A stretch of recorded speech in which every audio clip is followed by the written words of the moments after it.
The president of the Ogun State chapter of the Nigerian Library Association, all protocols observed, distinguished guests, ladies and gentlemen, fellow colleagues. It is a great pleasure that I stand before you today virtually to talk to you about issues affecting our noble profession and sharing our experiences from the other side of the ocean.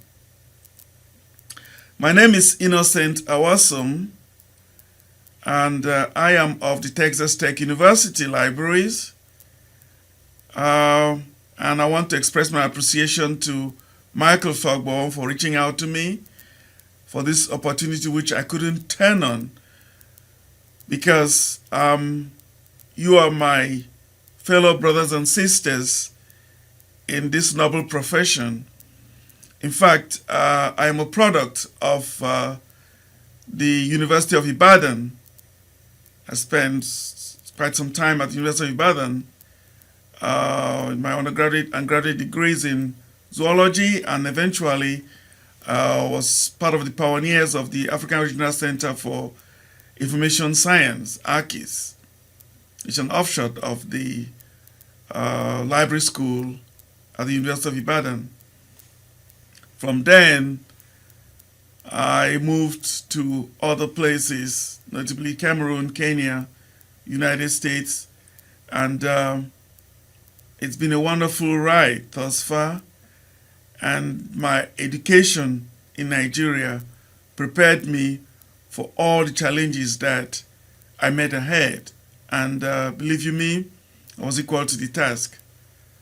And so I want to express my gratitude to my base, University of Ibadan, and the great country of Nigeria for training us thus far and sending us far and wide to bear her banners.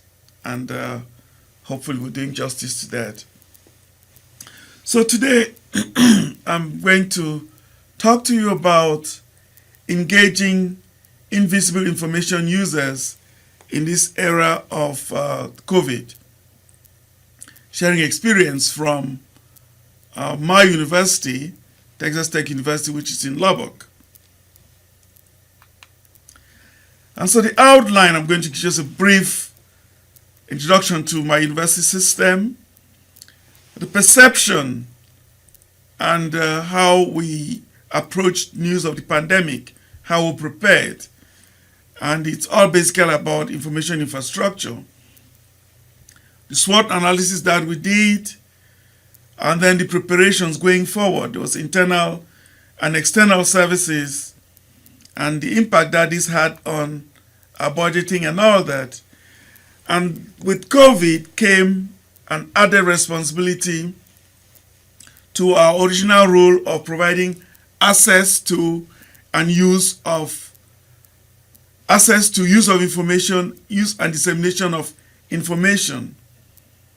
So with the COVID-19 pandemic, we're supposed to, as information professionals, provide updates to our patrons. We also had to provide information that was going to counter fake news, pseudoscience, and thus an emphasis on information, digital or media literacy. And now going forward, our new normal. What is our new normal? How are we engaged in the new normal?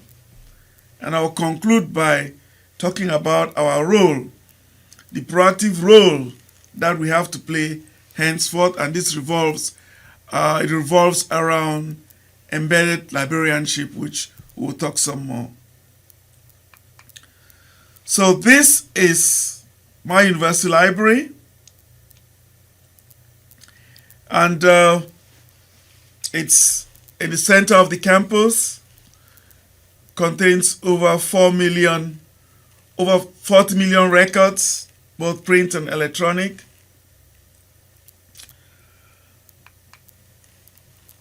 It's huge, 6-story building, This is the main floor, open reading space. And then the other floors are all stacks, but with other rooms and stuff for reading. But with the pandemic, of course, they had to recalibrate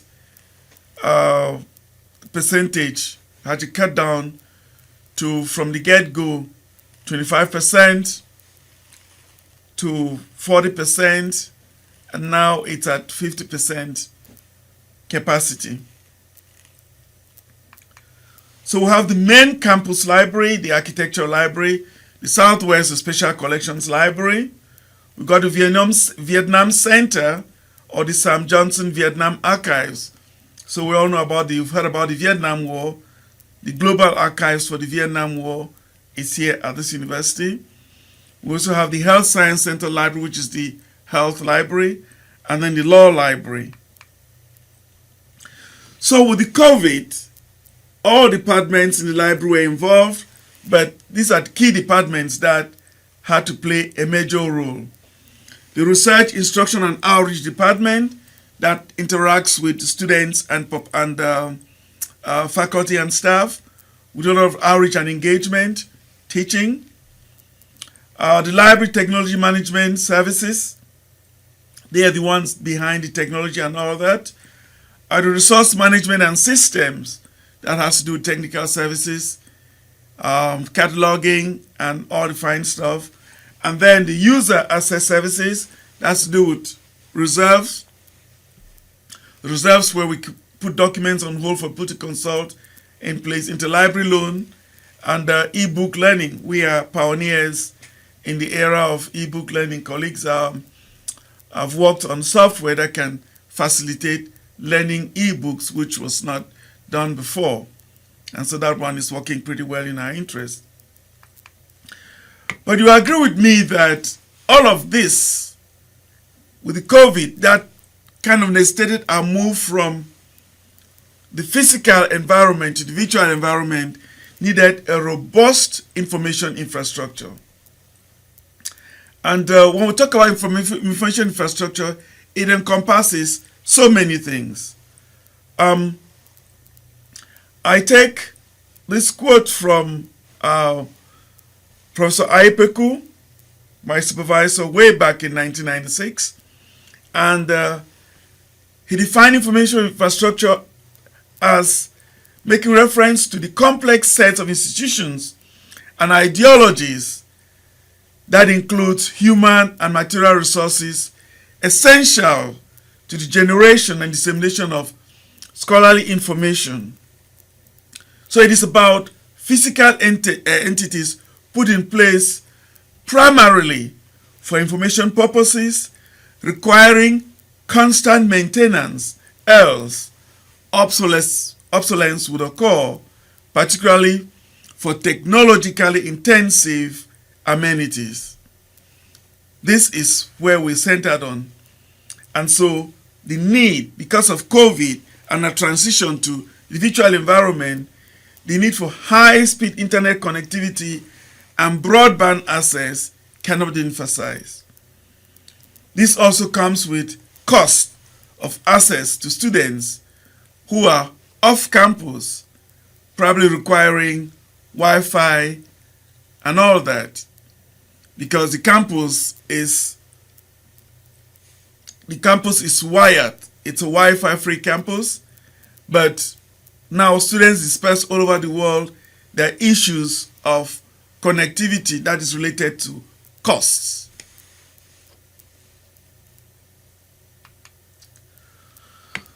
So when news in March of the pandemic broke, how did we react to it? There was panic, of course, with the fight or flight mode. And generally, the university administration, especially the library administration, emphasis was on students, faculty, and staff safety. So priority was given to the safety. And so when news broke out of China, and it's spreading gradually in China, knowing that it was going to spread around the world, with direct flights from China to the United States daily, it was just a matter of time. So there's an emergency meeting at all levels. Was it possible for faculty to work from home?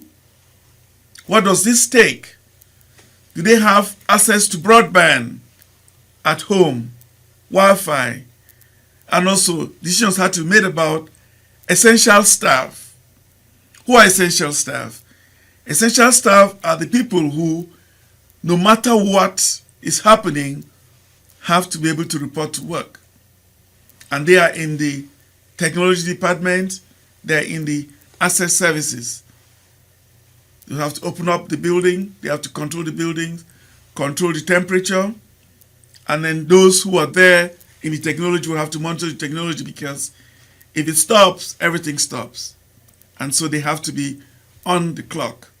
So whether the people are in, essential staff will have to become.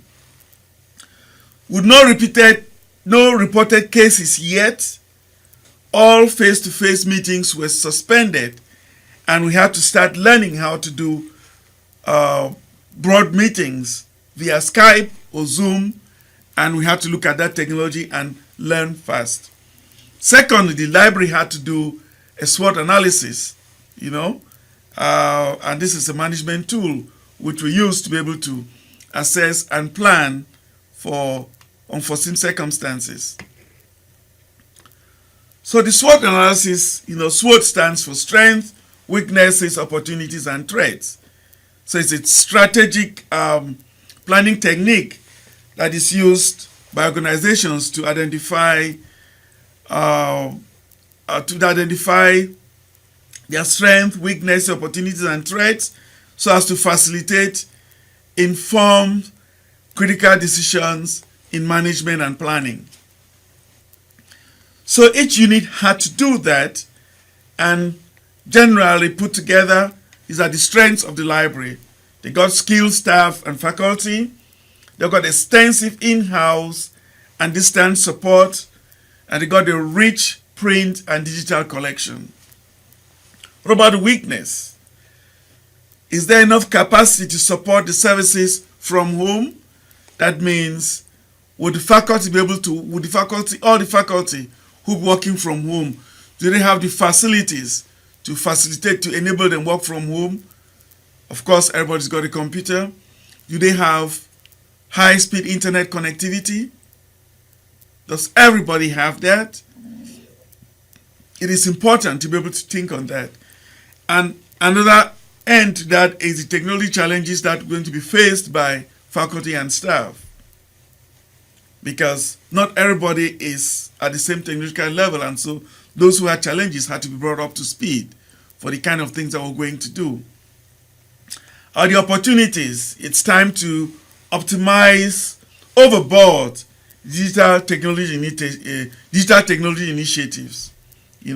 It's also time to think about developing open educational resources and more open access initiatives, open science and the like, and also increase service outreach and engagement, because this is the time to reach out. Students are spread out. You have to reach out to the students. You have to reach out to the community. And we got students all over the world. So we've got to do outreach and engage them where they are. And the threats. With all of what is happening, we would need more money, funding to build a more robust digital collections. Another threat, which is pretty critical, is students' inability to access the resources. When students are on campus, of course we know we have students from different socioeconomic backgrounds, and so the school or the institution provides a cushion for all that, because we learn laptops, like we learn books, and so a student must not necessarily have a laptop to be able to continue their studies. We have laptops that you can check out and use and return. The students are at home. Do they have the necessary facilities? For example, do they have internet connectivity? If they're in a rural area, do they have access to that? So these are things which would impact how they're going to study. And so they have to take into consideration students who will not have those facilities, and what will be done for them? Would they be retained on campus? Some were kept on campus. And of course, there is decreased enrollment. This is pretty big because with COVID, there was no admission for fall. Admission numbers reduced considerably, and most institutions have a high revenue from international students fees. And so international students were not able to come to school. They were not able to stay around and spend money in the local communities because with COVID, they had to go back home and there were restrictions on coming back. So a holistic SWOT analysis helped us to make decisions going forward. And so there were preparations. So the internal preparations, what did we do? The research and reference support services had to transition online almost immediately. Collection development was suspended, so all physical transactions had to be suspended. No physical book transfers and all that. We had to invest in streaming video packages and ebook packages because the bulk of our information provision and dissemination was online. So there was need to convert print funds to electronic resources. Physical stacks were closed to the public in all locations. Study space was also closed, and library was closed to all except essential staff in the building and technology component. So these are all internal preparations that had to be made and had to go into effect. No, this happened in March, and these decisions had to be made in less than a month.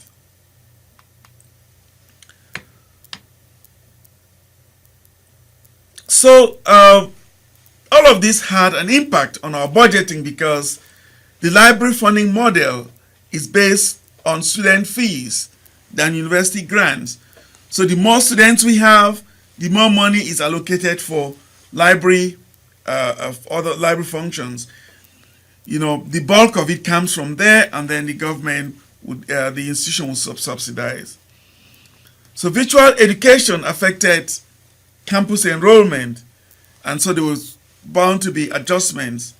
So an austerity budget was put in place, and with these budgetary adjustments, certain areas suffered because there was need for more funding for increased electronic resources or the digital collection. All of this now brought in new roles for librarians and information professionals. Our traditional role has been to teach our patrons how to access, how to use, and how to disseminate credible information in an ethical manner. We are now faced with a situation where, aside from providing all of the information, we also needed to provide credible information on credible COVID updates, because with that there was a lot of peddling of fake news, pseudoscience, and this was not helped by a polarized political climate.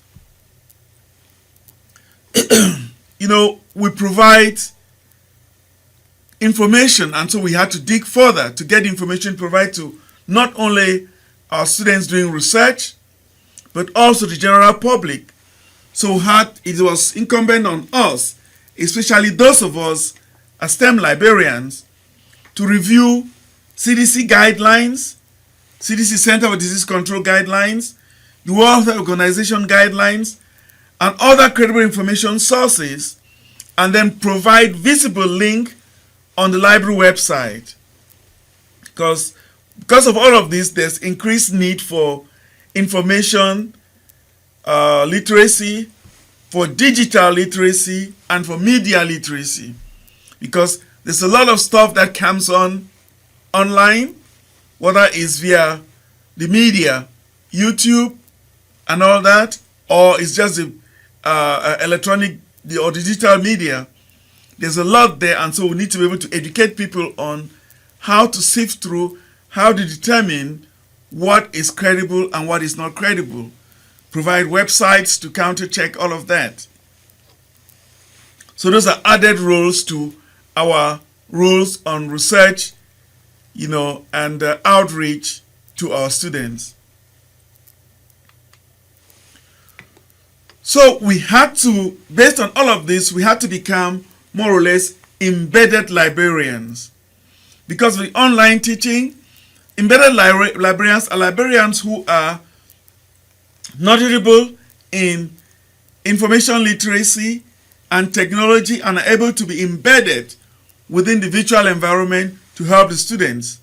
And so we co-taught with teachers, were implanted in classes, and we're able to do virtual referencing,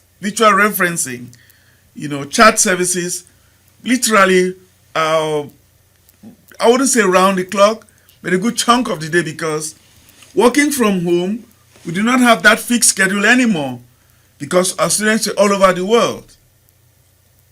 Being a STEM librarian, the bulk of our STEM students, especially like graduate students, some of them are from outside, Asia, Africa. And with the time zones, you have to be on. So there are times when you're working at home, working with kids, and you're distracted with kids, you have to get on, and then you take a nap late into the day, and you work a good chunk into the night. So literally working round the clock. So we have to brace up for the new normal. And the picture on the screen you can see there is Royals College, is a Karma, it's an international class. They were doing something on STEM and business, and I had to be part of this class, and we had students from all over the world. And this class was at 8 p.m. Central Standard Time, which is maybe 6 hours, that makes it up to 2 a.m. Nigerian time. So what is our new normal now? We're bracing up for distance education, which is exclusively online. Fortunately, my institution, certain departments were already big on distance education, like agricultural education, education itself, Again, distance education will not cut it out because some people are not meant for online education. And so there will be the hybrid, where it is a mix of synchronous and asynchronous educational systems. Face-to-face, which is the traditional and the backbone, is almost nearing an endangered species status. So the new normal now is revising library funding models so that it should not be based on fees, student fees alone, because it's dwindling. So writing grants, getting the consortial agreements, encouraging faculty members writing grants to write in subscription to the journals that they're going to be working on, journals that they're going to use for their research. And so if they have a subscription for 2 years, that kind of frees up some money that we can use in another area, and so on and so forth. So it's such a draft game, and that's a new reality.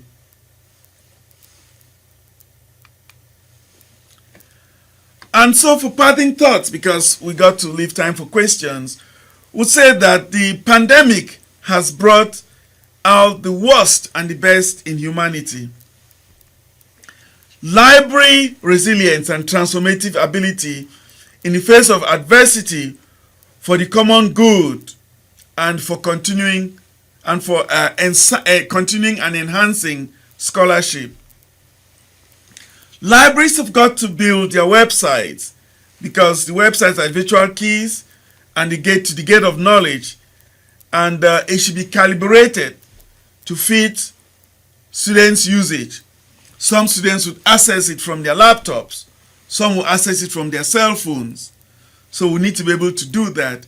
And there should be equity in all of this, because our students who are handicapped, either visual or auditory. They'll have to make sure you configure in such a way that they can have their fair share. For example, visual students, when they're using emojis, it should be limited in all of what they do because it kind of affects them. It's like shouting on them, you know. So we should also be proactive in our role henceforth and embracing embedded librarianship. It is very important because that is what we all are. We should also think about the diminishing value of print collections. There's need for external storage to create more room, more room or digital space, because we need more, say, physical space as social distancing and all of that. The library is fast becoming a social hub, and so we need more space to provide for adequate self-distancing, social distancing, and keep our functions going. There's also been the loss of in-person customer service experience. So self-service models and all other virtual alternatives, all for the sake of safety of all. Disappearance of public technology, because we can't have any physical contacts. People can't loan computers, they can't loan all the other technologies that they were able to. Also, it has brought in the awareness and the need for the promotion of open educational resources. Open educational resources provides for anytime, anywhere access. We break down all these paywalls, subscriptions, so that we can have open content, open science, and all of this that is being promoted by the Scholarly Publishing and Academic Resources Coalition, SPAC. They want the sharing of knowledge across board. This has also brought in a new role for librarians as advocates and activists for increased support, for safety, and funding. You know, most libraries have been taken hostage by the vendors and publishers. The spiral increase in journal subscriptions, database subscriptions. But COVID has exposed the need to end multi-layer licensing, multi-year licensing. And vendors like Elsevier, institutions across the world are fighting Shylock vendors like Elsevier and the rest. I want to say disaster management. COVID has proven to us that we can never be ready. And so what we're taking time to do for 5 years, COVID has made us to ramp up and do that in less than a year. So disasters generally call for resilience and transformation in leadership and technology in libraries. We have all this transformation for the common good. I'm hoping that as librarians, we'll be able to rise up to the challenge because we provide those services, and without this key role, there would be that lacking within the information provision, within the access to the dissemination, access to the provision and dissemination of credible information in an ethical manner to our students. I thank you for your attention, and I look forward to taking your questions.